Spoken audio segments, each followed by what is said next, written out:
রোজ রোজ পঞ্চব্যঞ্জনে রান্না করতে করতে যখন একটু হাঁপিয়ে উঠি তখন কিন্তু মাঝে মধ্যে একটু ফাঁকি মারতে ইচ্ছা করে। ফাঁকি মেরে একটা দুটো পদ রান্না করলে সেই পদেই যাতে কাজ সারা হয়ে যায় সেই দিকটাও তো লক্ষ্য রাখতে হয়।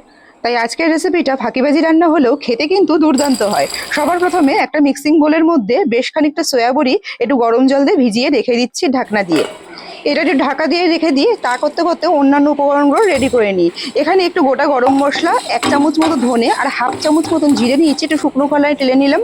এটাকে শিলের মাধ্যমে একটু বেটে গুঁড়িয়ে রেখে দিচ্ছি। এই মশলাটাকে পরে ব্যবহার করব। মশলাটা তৈরি করার পর একটা সাইডে রেখে দিলাম। এরপর একটা বাটির মধ্যে আমি এখানে 5খানা ডিম একসাথে ভেঙে নিচ্ছি।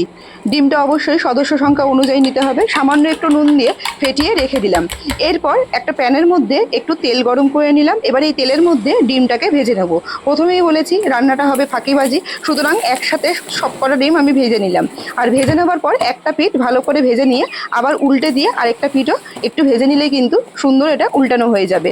আর সেই সাথে একটা খুন্তির মাধ্যমে একটু ছোট ছোট টুকরো করে এটাকে পিস করে নিলাম। এখানে আমি একসাথে 5টা ডিম ভেজে নিয়েছি। এটা চাইলে কিন্তু একটা একটা করে ডিমও ভেজে নেওয়া যায়। প্রথমেই বলেছি ফাঁকিবাজি রান্না, তাই সম্পূর্ণ রেসিপিতেই ফাঁকিবাজির ছোঁয়া কিন্তু অল্প একটু থাকবে। ডিমগুলো ভাজা হয়ে গেছে, একটা থালার মধ্যে তুলে রেখে দিয়েছি। এরপর ওই প্যানের মধ্যেই বেশ খানিকটা তেল দিয়ে একটু কোচানো পেঁয়াজ দিয়ে দিলাম। পেঁয়াজটা একটু ভাজা ভাজা হয়ে গেলে লম্বা লম্বা করে ফালি করে রাখা আলু দিয়ে দিয়েছি। আলু আর পেঁয়াজটা একটু ভালো করে নেড়ে নিয়ে এর মধ্যে দিয়ে দিচ্ছি 3 টেবিল চামচ মতন পেঁয়াজ আদা রসুন বাটা। পেঁয়াজ আদা রসুন এখানে একসাথে বেটে রেখে দিয়েছিলাম, ওটা দিয়ে দিলাম। সেই সাথে লম্বা লম্বা করে টুকরো করে রাখা টমেটো দিয়েছি আর দিয়ে দিচ্ছি কিছু গুঁড়ো মশলা, একটু নুন হলুদ পরিমাণ মতো আর একটু স্বাদ মতন ঝাল দিয়ে মশলাটাকে খুব ভালো করে কিন্তু কষতে হবে।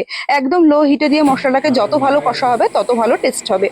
অন্যদিকে সয়াবিনগুলোও কিন্তু ভিজে গেছে, এগুলোকে জল থেকে খুব ভালো করে চিপড়ে তুলে নিয়ে ওই মশলার মধ্যে দিয়ে দিলাম।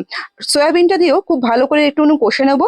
এরপর আলুটা সিদ্ধর জন্য আর যতটুকু ঝোল লাগবো সেই হিসাবে একটু জল দিয়ে দিলাম। জল দিয়ে একটা ঢাকনা বন্ধ করে মোটামুটি 10 মিনিট মতো এটা ফুটতে দিলে কিন্তু সবকিছু খুব ভালো করে সিদ্ধ হয়ে যাবে। এরপর এর মধ্যে যে আগে থেকে ভেজে রাখা মশলা, সেই সাথে ভেজে রাখা যে ডিমগুলো সেগুলো সব দিয়ে দেবো। দিয়ে এটাকে আবার 2-3 মিনিটের মতন একটু ঢাকনা দিয়ে রান্না করলে কিন্তু এই ডিমের ঝোলটা একদম রেডি হয়ে যাবে।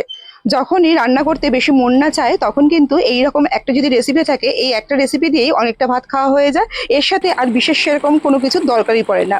সম্পূর্ণ রেসিপিতে ঝাল একটু কম পরিমাণেই ব্যবহার করেছি, কারণ আমার বাড়িতে বাচ্চা আছে সেই হিসেবে আমি ঝালটা দিয়েছি।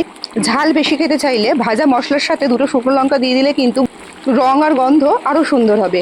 আশা করি আজকের এই সহজ সরল রেসিপিটা ভালো লেগেছে। যদি রেসিপিটা ভালো লেগে থাকে প্লিজ একটা লাইক করবেন। সেই সাথে রেসিপিটা যদি ফেসবুক থেকে দেখে থাকেন তাহলে আমার পেজটা একটু ফলো করে নেবার অনুরোধ রইল। আর যদি ইউটিউব থেকে দেখে থাকেন তাহলে প্লিজ আমার চ্যানেলটা একটু সাবস্ক্রাইব করে নেবার অনুরোধ রইল। আজ এ পর্যন্তই, দেখা হবে নেক্সট রেসিপিতে। ধন্যবাদ।